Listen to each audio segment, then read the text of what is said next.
Hello everyone. ২০-২৫ দিন আগে একটা ভিডিও করে আমি তোমাদের বলেছিলাম, তোমাদের গ্রুপ সিডির রেজাল্ট কিন্তু আসতে চলেছে এবং সেটা আগস্টের মধ্যে বা সেপ্টেম্বরের ফার্স্ট উইকের মধ্যে আসবে। তো তোমরা সকলে নিশ্চয়ই খবরটা শুনেছো। অফিসিয়ালি আমাদের এসএসসির চেয়ারম্যান প্রেস কনফারেন্স করে বলে দিয়েছে, পুজোর আগেই কিন্তু তোমাদের রেজাল্ট আসবে। পুজো কিন্তু আর বেশি দেরি নেই। আজকে আগস্টের ১৫ তারিখ, মানে হয়তো আর ১-১.৫ মাস আছে।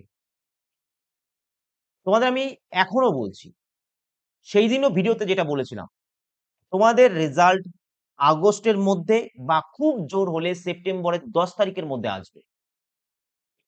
ঠিক আছে? তোমাদের রেজাল্ট কিন্তু একেবারে রেডি, শুধু প্রকাশ হওয়া বাকি। তো সেই জায়গায় দাঁড়িয়ে তোমাদের এবার করণীয় কি? তোমাদের করণীয় হচ্ছে ইন্টারভিউ এর প্রস্তুতি নেওয়া এবং টাইপিং প্র্যাকটিস করা। এটা আমি আজ থেকে বলছি না, বহুদিন ধরে বলছি। এবার কারা ইন্টারভিউ প্র্যাকটিস করবে বা টাইপিং প্র্যাকটিস করবে, কাট অফ কিরকম যেতে পারে আজকের ভিডিওতে আমরা সেইগুলোই আলোচনা করব। ঠিক আছে? যেমন ভাবে এই রেজাল্ট প্রকাশের কথাটা মিলে গেছে, তোমাদের এই কাট অফ এর নিয়ে যেটা আলোচনা করব সেটাও মিলে যাবে। এবং আজকে যে কাট অফটা আমি অ্যানালিসিস করব, এরপর মানে প্রত্যেকটা কথার সাথে আমি তার প্রমাণও দেব যে কেন আমি এই কথাটা বললাম। ঠিক আছে? তোমার যদি এই নাম্বারটা থাকে তো obviously তুমি ইন্টারভিউ এর প্রস্তুতি কিন্তু নিতে পারো। এবার ইন্টারভিউ এর প্রস্তুতি তুমি বাড়িতে বসে নিতে পারো। ঠিক আছে? তবে YouTube এ সেইরকম ভাবে ইন্টারভিউ প্রস্তুতির সেরকম কোনো সোর্স নেই। ঠিক আছে? যেটা আমাদের ছিল। আমরা পুরো সিরিজ নামিয়ে দিয়েছিলাম। তো সেই জায়গায় দাঁড়িয়ে যদি তুমি মনে করো আমাদের সাথে তুমি যুক্ত হতে পারো ব্যাচ নাম্বার 4 এ। ঠিক আছে? ব্যাচ 4। তুমি ভাবছো যে তুমিই বসে আছো বা বাকি সবাই বসে আছে, সবাই রেজাল্ট আসবে তারপর প্রস্তুতি নেবে, তা কিন্তু একেবারেই নয়। ঠিক আছে? অনেক স্টুডেন্ট তারা কিন্তু ইন্টারভিউ এর প্রস্তুতি অনেক আগে থেকেই শুরু করে দিয়েছে। কারণ সকলেই জানে, তুমি হয়তো না জানো, কিন্তু সকলেই জানে যে এখানে ইন্টারভিউ এর যে নাম্বারটা, ঠিক আছে? এটাই হচ্ছে কি, ইন্টারভিউ এর নাম্বারটাই হচ্ছে গেম চেঞ্জার। এখানে এর উপর ডিপেন্ড করবে তুমি চাকরি পাবে কি পাবে না। কেন স্যার এরকম কেন বলছেন? কারণ দেখো রেজাল্ট মানে কোয়েশ্চেন খুব সহজ এসেছিল। এখানে যারা কাট অফ ক্লিয়ার করবে তাদের মধ্যে ১ বা ২ নাম্বারের ডিফারেন্স থাকবে। ঠিক আছে? ১, ২, ৩ নাম্বার ডিফারেন্স থাকবে। তো সেক্ষেত্রে এই ইন্টারভিউতে যারা ভালো নাম্বার পাবে, তারাই কিন্তু এখানে চাকরিটা পাবে। আর এটাকে অবশ্যই একেবারে হালকায় নিলে হবে না। এমন ছেলে আছে যারা লিখিত পরীক্ষায় অনেক ভালো নাম্বার পেয়েছে কিন্তু ইন্টারভিউতে তারা ১, ২ পেয়েছে। কারণ তারা সেইভাবে কথা বলতেই পারেনি। ওই যে ৩ থেকে ৪ মিনিট unknown কিছু ব্যক্তি, এক্সপার্ট ব্যক্তি তাদের সামনে বসে থাকা এবং তাদের প্রশ্নের উত্তর দেওয়া, এটা কোনো ইয়ার্কির বিষয় নয়। ঠিক আছে? তো সেই জায়গায় দাঁড়িয়ে অনেকে ১-২ ও পায়, আবার অনেকে কিন্তু লিখিত পরীক্ষা খারাপ হওয়া সত্ত্বেও দেখা যায় ফুল মার্কসও কিন্তু পায়। তো সেই জায়গায় দাঁড়িয়ে ইন্টারভিউ প্রস্তুতি তোমাদের আমি আজ থেকে না অনেকদিন ধরে বলছি যে ইন্টারভিউ প্রস্তুতি এট লিস্ট তোমরা নেওয়া শুরু করো যাদের কাট অফ এর উপরে নাম্বার থাকবে। মানে একটা নির্দিষ্ট আমি বলে দিয়েছিলাম নাম্বার, তার উপর যাদের নাম্বার থাকবে। এবার আজকে সেটাই কিন্তু আলোচনা করব। কারণ তোমরা রেজাল্টের পর কিন্তু বেশি সময় পাবে না। মেক্সিমাম ১ মাস পাবে, ১ মাস। ঠিক আছে? রেজাল্টের পর ১ থেকে ১.৫ মাস পাবে ইন্টারভিউ এর জন্য। তো এই সময়টা অ্যাকচুয়ালি কিন্তু এনাফ নয় ইন্টারভিউ এর প্রস্তুতি নেওয়ার জন্য। কারণ তোমরা ভাবছো যে আমি যাবো ১০ মিনিট কোথাও ইন্টারভিউ দেব, সেটা কিন্তু এক্সাক্টলি নয়। ঠিক আছে? অনেক রকম প্রশ্ন করতে পারে। সেগুলো তুমি যদি আগে থেকেই প্র্যাকটিস করে যাও, দেখবে তোমার ইন্টারভিউ অনেক স্মুথলি হয়ে গেছে। ঠিক আছে? ক্লিয়ার? তো আমাদের যে ব্যাচ এসছে সেটা এই যে তোমার ফোনে যাবে Bengal school and college service. এখানে দেখবে ৩ টে ব্যাচ আছে ১, ২, ৩ ওইগুলোতে ভর্তি হবে না। ওগুলো কমপ্লিট হয়ে গেছে। ৩ তে জাস্ট লাস্টের একটু অংশ বাকি আছে। তোমরা যেটা ভর্তি হবে সেটা হচ্ছে ব্যাচ ৪। ঠিক আছে? ব্যাচ ৪ ইন্টারভিউ এর। এরপর আর কোন সুযোগ আসবে না তোমার ভর্তি হওয়ার। কারণ রেজাল্ট চলে আসবে। ঠিক আছে? এটা হচ্ছে তোমার শেষ সুযোগ। ওকে? অনেক কিছু তুমি নতুনভাবে শিখবে, এর গ্যারান্টি আমার। এবার প্রশ্ন হচ্ছে স্যার কত নাম্বার থাকলে আমরা ইন্টারভিউ কোর্সে ভর্তি হব? কত নাম্বার থাকতে হবে? দেখো, আমি সেইদিনও বলেছি, আজকেও বলছি, তোমাদের 90% এর আশেপাশে নাম্বার থাকলে, ঠিক আছে? তোমাদের গ্যারান্টি আমি লিখিত দিচ্ছি, তোমাদের গ্যারান্টি, তোমাদের ডাক তোমরা ইন্টারভিউর জন্য পাবে। কারণ প্রথম ১ নাম্বার লজিক হচ্ছে তোমরা জানো যে 17% যে রিজার্ভেশন ওবিসির ক্ষেত্রে ছিল সেটা 17% থাকবে না, সেটাকে 7% করা হবে। তো এখানে অনেক কম্পিটিশন কিন্তু কমে যাবে। প্রচুর ছেলেমেয়ে কিন্তু এখানে ওরা এন্ট্রি পাবে। অর্থাৎ কাট অফ কিন্তু এখানে কমবে এই 7% এর জন্য। ক্লিয়ার? ১ number point. ২য় পয়েন্ট, তোমরা সবাই ভাবছো যে কোশ্চেন খুব ইজি ছিল স্যার, ইজি ছিল সেই জন্য সবাই ৬০ এ ৬০ পাবে। এটা একদম পাগলের মতো কার্যকলাপ বা পাগলের মতো চিন্তাভাবনা। ৬০ এ ৬০ যদি তুমি পাও, ঠিক আছে? তাহলে কাট অফ কত যেতে পারে? কাট অফ কত যাবে? মানে ফাইনাল যে কাট অফ কত যাবে? এটা কিন্তু ফাইনাল ডাক নয়। এখানে দ্বিগুণ ছেলেমেয়েকে ডাকবে এবং তোমার ইন্টারভিউ হবে, টাইপিং হবে, তারপর কিন্তু ফাইনাল মেরিট লিস্ট আসবে। তা সেখানে কোনদিনও ফুল মার্কস কোনদিনও যায় না বা যেতে পারে না, এটা পাগলেও বলবে না এটা। ঠিক আছে? তো আমি তোমাদের বলেছিলাম 90% যদি নাম্বার থাকে, সেই কথাটা আমি এখনো রিপিট করব। এই কথা আমি ঘুরাবো না। 90% মানে তোমার ৬০ নাম্বার গ্রুপ সি তে ছিল, তার মানে ৫৪। ঠিক আছে? প্লাস 2 মাইনাস 2 ধরে রাখো। অর্থাৎ ৫২ থেকে যাদের নাম্বার থাকছে তারা অবভিয়াসলি ইন্টারভিউ এর প্রস্তুতি নেবে, নাহলে জীবনের সবথেকে বড় ভুল কিন্তু এটাই হবে। ঠিক আছে? মেয়েদের ক্ষেত্রে এটা আমি জেনারেল ক্যাটেগরির ক্ষেত্রে বলছি, তুমি এসসি, এসটি যদি হও তাহলে আরো ২ নাম্বার করে কমাও। ঠিক আছে? মেয়েদের ক্ষেত্রে যেহেতু রিজার্ভেশন রয়েছে, মেয়েদের ক্ষেত্রে আমি বলব 50, ঠিক আছে? 50, 50 মার্কস যদি থাকে তোমার 50, তাহলে তুমি অবশ্যই প্রস্তুতি নাও। নাহলে কিন্তু তুমি সে আমাদের কাছে নিতে হবে এর কোনো মানে নেই। ঠিক আছে? আমাদের কাছে নিতে হবে সেটা নাই। তুমি যদি অন্য কোনো স্যারের কাছেও নাও বা নিজে থেকে সেলফ স্টাডিও করো, করো। নাহলে কিন্তু আফসোস থাকবে। কারণ চাকরি নেই মানুষের হাতে। সরকার চাইলেও কিন্তু চাকরি দিতে পারবে না সকলকে। এই সুযোগটা কাজে লাগাও। ঠিক আছে? স্কুলের মতো কাজ যেখানে সেরকম কাজের প্রেশার নেই। বাড়ির পাশে পোস্টিং থাকবে তোমার। তো এরকম কাজ কিন্তু সত্যিই ভাগ্যের ব্যাপার। তো সেই জায়গায় দাঁড়িয়ে যেভাবে ডিএ বেড়েছে বা আরো বাড়বে, তখন কিন্তু একটা ভালো হ্যান্ডসাম সেলারি তোমরা পাবে। ঠিক আছে? যেটা কিন্তু অনেকেরই আশা বা স্বপ্ন। তো সেই জায়গায় দাঁড়িয়ে অবশ্যই ইন্টারভিউ এর প্রস্তুতি নাও। আমি জেনারেল ক্যাটেগরি কথা বললাম। ঠিক আছে? গ্রুপ সির ক্ষেত্রে বললাম। জেনারেল ক্যাটেগরি যাদের 52 থেকে 56 এর মধ্যে মার্কস আছে। আমি ধরে নিয়েছি 54 হচ্ছে তোমার, এইটা যদি থাকে 54 এর উপর যদি থাকে, গ্যারান্টি আমার। কিন্তু 52 থেকেও কিন্তু চান্স শুরু হয়ে যাচ্ছে। ঠিক আছে? বোঝা গেল? 52 থেকে চান্স শুরু হয়ে যাচ্ছে। তো 52 থাকলে অবশ্যই ইন্টারভিউ প্রস্তুতি শুরু করো। মেয়েদের ক্ষেত্রে 50 থাকলে এবং এসসি, এসটি ক্যাটেগরি থাকলে তাহলে সেক্ষেত্রে আরো ২ নাম্বার ৩ নাম্বার কমিয়ে দাও। আমি রিজার্ভেশন এ কাট অফ কোন সময়ই বলি না। কারণ ওটা ঠিকঠাক আমার মেলে না। ঠিক আছে? আর জেনারেল ক্যাটেগরিতে যে যতগুলো আমি কাট অফ এনালাইসিস করেছি, সেগুলো একটু রেকর্ড দেখে নিও। বিশেষ করে টপাস গ্রুপে গিয়ে দেখে নিও। যেখানে এসআই এর পরীক্ষায় সবাই এসে বলছে ১১০ কাট অফ যাবে। আমি হঠাৎ করে বলছি ১৫০ কাট অফ যেতে পারে। ১৪৯, ৫০। তো কাট অফ তখন অনেক ছেলেমেয়ে গালাগালি দিয়েছে, অনেক কিছু করেছে, অনেক বাজে, বাজে কথাও বলেছে। কিন্তু ফাইনালি যখন রেজাল্ট আসলো তখন দেখা গেল 155 কাট অফ। ঠিক আছে? মানে সবাই অবাক তখন ছাত্রছাত্রীরা। যে সবাই বলছে ১১০-২০ কাট অফ যাবে, আপনি ১৫০ বলছেন। ঠিক আছে? পুরো অল ওভার ওয়েস্ট বেঙ্গলে একমাত্র আমিই বলেছিলাম ১৫০ এবং তার জন্য প্রচুর গালাগালিও খেয়েছিলাম। তো তোমরা চাইলে সেই রেকর্ড গুলো দেখতে পারো যে কতবার মিলেছে কি মেলেনি।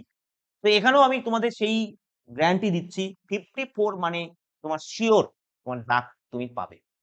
ঠিক আছে? যদি 52 থাকে তাহলে আমি বলব অবশ্যই ইন্টারভিউ প্রস্তুতি নাও। আর 52 র নিচে থাকলে তাহলে আমি বলব জেনারেল ক্যাটেগরিতে একটু ওয়েট করে যাও। রেজাল্ট আসুক তারপর প্রস্তুতি নেবে। ঠিক আছে? আর যদি এসসি হয়, এসটি হয় আমি বলব 48 মানে ২ নাম্বার করে কমিয়ে দাও আরকি। মেয়েদের ক্ষেত্রে 50 বলে দিলাম। ঠিক আছে? এবার দেখো কাট অফটা এবার কম আমি কেন বলছি? প্রথমত তোমরা যেটা ভাবছো না যে সবাই মহান, সবাই বিশাল পড়াশোনা করছে, সবাই ৬০ এ ৬০ পাবে, ভুল ভাবছো। ৬০ এ ৬০ পেতে পারে, কিছু ছেলেমেয়ে পেতে পারে। কিন্তু সবাই না। ১২,০০০ ভ্যাকান্সি ছিল। ১২,০০০ ভ্যাকান্সি ছিল ডাব্লিউবিপি কনস্টেবল এ। ঠিক আছে? কনস্টেবল এ ১২,০০০ ভ্যাকান্সি ছিল। পরীক্ষা হয়েছিল 85 মার্কস এ। সবাই এসে বলছে, দেখো পুলিশে টপার্স গ্রুপের একটা ভালো নাম আছে এবং প্রচুর ছাত্রছাত্রী আছে যারা এখান থেকে সিলেকশন পেয়েছে। ঠিক আছে? তো সবাই এসে বলছে, "স্যার 70, 80 করে দিয়েছি।" মানে 80 র নিচে আমার আমার সাথে যে কজন কথা বলেছে 70-80 নিচে তো কথাই বলেনি। সবাই বলছে স্যার 70-80 করে দিয়েছি। সোশ্যাল মিডিয়ায় বলছে স্যার এই কোশ্চেন সহজ হয়েছিল। 85 করে দিয়ে এসেছি, পুরো করে দিয়ে এসেছি। ঠিক আছে? ম্যাথ স্যার সহজ ছিল। এই কাট অফ কত যায় জানো? 55। তাহলে তুমি আমাকে বলো, তাহলে 55 কাট অফ কেন গেল? যদি সবাই ফুল মার্কস করে আসে। একটা নির্দিষ্ট সংখ্যক ছেলেমেয়ে অবশ্যই তারা করে আসে। কিন্তু এখানে ভ্যাকান্সি 12,000 ছিল এবং এর দ্বিগুণ ডেকেছিল ইন্টারভিউ এর জন্য। ঠিক আছে? বোঝা গেল? মানে 24,000 ছেলেমেয়ে 60 এ 60 পাচ্ছে। এটা কিন্তু মানে অকল্পনীয় ব্যাপার। তো তোমাদেরও কিন্তু একটা ভালো হিউজ ভ্যাকান্সি রয়েছে। তোমাদেরও কিন্তু প্রায় আ 9,000 বা 10,000 এরকম ভ্যাকান্সি, তাই না? গ্রুপ সি ডি মিলিয়ে ৮-৯ হাজার মতো আছে। তার মানে এখানে ডাবল ডাকা মানে ১৭-১৮ হাজার স্টুডেন্ট ডাকবে। এটাকে তোমরা একটা হিউজ নাম্বার কিন্তু। এত ছেলেমেয়ে 60 এ 60 কোনদিনও পাবে না। 90% মানে বোঝো ১০ টা কোয়েশ্চেনের মধ্যে যদি আমার একটা কোয়েশ্চেন ভুল হয়ে যায় তার মানে 90% হয়ে গেল। আর এটা অনেক সময় আমাদের গোল করতে গিয়েও ভুল হয়। তাই যদি আমার কথা মানো, একটু আগেই প্রমাণ করে দেখালাম। তুমি চাইলে এখনো ভিডিওটা দেখতে পারো। দেখো আমার চ্যানেলে গিয়ে যে রেজাল্ট কবে আসবে বলে আমি বলেছি। আর চেয়ারম্যান স্যার কি বলেছে। ঠিক আছে? তাহলে এই কথাগুলো যখন মিলছে, তাহলে নিশ্চয়ই লজিক্যালি কথা বলছি। বহুদিন ধরে এই লাইনে আছি। এমন না যে তোমাদের ভিউ বাড়ানোর জন্য শুধুমাত্র এই ভিডিও করছি। পুরো ওয়েস্ট বেঙ্গলে একমাত্র আমি তোমাদের ইন্টারভিউ এর পুরো সিরিজ নামিয়েছিলাম যেখানে 25 টা ভিডিও ছিল। অন্য স্যাররা হয়তো ২-১ টা আলাদা আলাদা ভিডিও দিয়েছে, ১০ টা কোশ্চেন, ৫ টা কোশ্চেন আলোচনা করেছে। কিন্তু আমি পুরো ক্যাটেগরি ওয়াইজ সিরিজ নামিয়ে দিয়েছিলাম যে তোমার ব্যক্তিগত প্রশ্ন কি করতে পারে, তোমার জেলা নিয়ে কি প্রশ্ন করতে পারে, তোমার মনোবিজ্ঞানে কি প্রশ্ন করতে পারে, তোমার কাজ নিয়ে গ্রুপ সিডির কাজ নিয়ে কি প্রশ্ন করতে পারে, কারেন্ট অ্যাফেয়ার্স এ কি প্রশ্ন করতে পারে এইভাবে। ঠিক আছে? তো এটা কিন্তু তোমাদের কাছে একটা সুযোগ। কত টাকা স্যার? টাকা বেশি না। এই যে ব্যাচ 4 আসবে এখানে আমরা রাখবো তোমার ৳৩৫০ কাছাকাছি। ঠিক আছে? মানে ৳৩২০ থাকবে অ্যাপে দেখাবে এবং তুমি যখন পে করতে যাবে ওর সাথে ট্যাক্স এবং ইন্টারনেট হ্যান্ডলিং মানে ওটা এড হয়ে যাবে। তো টোটাল ৳৩৫০ র মতো তোমার পে করতে হবে। দেখো একটা বিরিয়ানির দাম কিন্তু নয় ৳৩৫০। ঠিক আছে? আমি ধরলাম তোমার সমস্ত তর্ক-বিতর্ক ধরলাম যে তোমার হলো না। কি হবে? তোমার কি মরে যাবে? কিন্তু ধরো তুমি জানতে পারলে যে তুমি পাস করে গেছো কিন্তু তোমার ইন্টারভিউ প্রস্তুতি হয়নি। তাহলে কিন্তু তোমার অনেক সারা জীবন আফসোস লাগবে। বোঝা গেল? আবার বলছি যে আমাদের কাছেই পড়তে হবে বা এখানেই করতে হবে তা কিন্তু নয়। কিন্তু সেলফ স্টাডি এখন থেকেই করো। যতটা তোমরা ইজি ভাবছো ততটা কিন্তু ইজি হবে না ইন্টারভিউ। আবার বলছি এখানে দেখবে সবার নাম্বারের ডিফারেন্স এখানে কাট অফ যেহেতু খুব হাই যাচ্ছে, কোশ্চেন খুব সহজ এসছে। তাই এখানে নাম্বারের যে ডিফারেন্স থাকছে না, এই নাম্বারের ডিফারেন্সটা খুব জোর হলে ২, ৩, ১ এরকম থাকবে। তাই যারা ইন্টারভিউতে ভালো মার্কস তুলে নিয়ে আসবে, ঠিক আছে? তারাই কিন্তু এখানে উইনার হবে। এখানে মেক্সিমাম ছেলেমেয়ে ইন্টারভিউ এর মূল মন্ত্র কি সেটাই জানে না। আমি একটা ভিডিও করেছিলাম। মূল মন্ত্র ৩ টে। এক হচ্ছে always give answer with example. ঠিক আছে? অলওয়েজ তুমি উত্তর দাও কিসের সাথে? এক্সাম্পল বলছি সরি।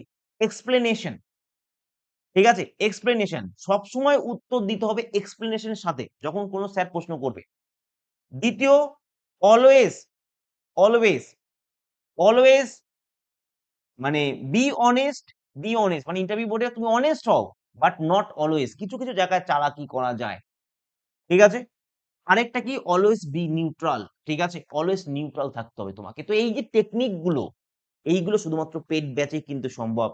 তাই অবশ্যই আর দেরি না করে এটা তোমাদের পরশুদিন থেকে ক্লাস শুরু হয়ে যাবে। ব্যাচ 4 জয়েন করো। কিভাবে? আবার বলছি 9382126206 এই নাম্বারে তোমরা WhatsApp করতে পারো। অথবা তোমরা ডাইরেক্ট Google Play Store এ যাও তোমার ফোনের সেখানে Bengal school and college service ঠিক আছে? এই যে এটা দেখাবে Bengal school and college service এটাকে সার্চ করো। প্লে স্টোর থেকে তারপর এটাকে ইনস্টল করে ফোন নাম্বার দিয়ে লগইন করো। দেখবে সেখানে ব্যাচ 4 দেখাবে ফর ইন্টারভিউ। সেই ব্যাচ 4 টাকে নিয়ে নাও। বাকিগুলো নেবে না কিন্তু সেগুলো কমপ্লিট করা অলরেডি। ঠিক আছে? তাহলে এই পর্যন্তই আমি নিজের কথায় নড়চড় করব না। 90% মানে 90% হ্যাঁ, এবার জোন ওয়াইজ কিরকম কাট অফ যেতে পারে এই নিয়ে আমি তোমাদের একটা ভিডিও করব। তবে 90% এর উপরে কোন জোনেই মানে ২-১ টা জোন ছাড়া যাওয়ার চান্স একেবারেই নেই। তো জোন ওয়াইজ ডিটেইল এনালিসিস কিন্তু আমি তোমাদের সাথে করব। ঠিক আছে? ভালো তো তোমরা সবাই? আচ্ছা আর আরেকটা ব্যাপার একজন আমার খুব হাসি পাচ্ছিল দেখে। একজন বলছে এসএসসি চেয়ারম্যান বলেছে তো কি হয়েছে? ওটা আবার কেস হবে আবার খারাপ হয়ে যাবে। মানে পেন্ডিং হয়ে যাবে। দেখো যারা নেগেটিভ চিন্তা ভাবনার না, একসময় আমরা বলতাম রেজাল্ট আসবে, তখনও তারা বলেছে, এরা নিজেদের ব্যবসা করার জন্য বলছে।" দেখো ব্যবসা আমরা তো তোমার মাথায় বন্দুক ধরছি না। আমি জাস্ট বলছি যে এট লিস্ট ইন্টারভিউর প্রস্তুতি নাও। সেটা তুমি আমার কাছে চাইলে নিতে পারো, নাহলে তুমি নিজে নিতে পারো। তাই না? তো সেক্ষেত্রে তখন আমরা যখন বলেছিলাম যে প্রস্তুতি নাও, অনেকে বলছে এরা ব্যবসা করার জন্য বলছে বা এরা মিথ্যা কথা বলছে। তারপর এখন এসএসসি চেয়ারম্যান বলছে যে রিজাল্ট আসবে। তারপরেও এরা বলছে কি যে কেস হয়ে যাবে, পেন্ডিং হয়ে যাবে। আমি তোমাকে গ্যারান্টি দিচ্ছি এরা এইরকম নেগেটিভ মাইন্ডেড ছেলেমেয়ে যখন রিজাল্ট আসবে না তখনও বলবে যে রেজাল্ট তো চলে এসেছে ঠিকই আছে। কিন্তু দেখবি আস্তে, আস্তে এটাও কেস হয়ে যাবে, এটাও হবে না। যখন লোকে চাকরি করবে ক্যান্ডিডেট তখনও বলবে চাকরি করছে কি হয়েছে? দেখবি ওই যে স্কুলের টিচারদের মতো এদের অবস্থা হবে। কিছুদিন পর এদের সবার চাকরি যাবে। মানে যারা অ্যাকচুয়ালি আমি এটা বলতে চাইছি, যারা নেগেটিভ মাইন্ডেড তাদের সারা জীবন নেগেটিভ মাইন্ড থাকবে। তো তাদের চিন্তা ভাবনা করে লাভ নেই। এট লিস্ট প্রস্তুতি নাও। যদি তুমি মনে করো বিশ্বজিৎ স্যারের কাছে নেবে, কারণ আমরা সেইভাবে প্রমাণ করেছি ইন্টারভিউ এর ক্ষেত্রে সবথেকে বেশি ছাত্রছাত্রী টপার্স গ্রুপ বা Bengal school and college service এর কাছেই কিন্তু প্রিপারেশন নেয়। একেকটা ব্যাচে বললাম না ৩ টে ব্যাচ হয়ে গেছে। এটা ৪ নাম্বার ব্যাচ। ৩ টে ব্যাচে প্রত্যেকটা ব্যাচে ১.৫ থেকে ২,০০০ উপর স্টুডেন্ট কিন্তু রয়েছে।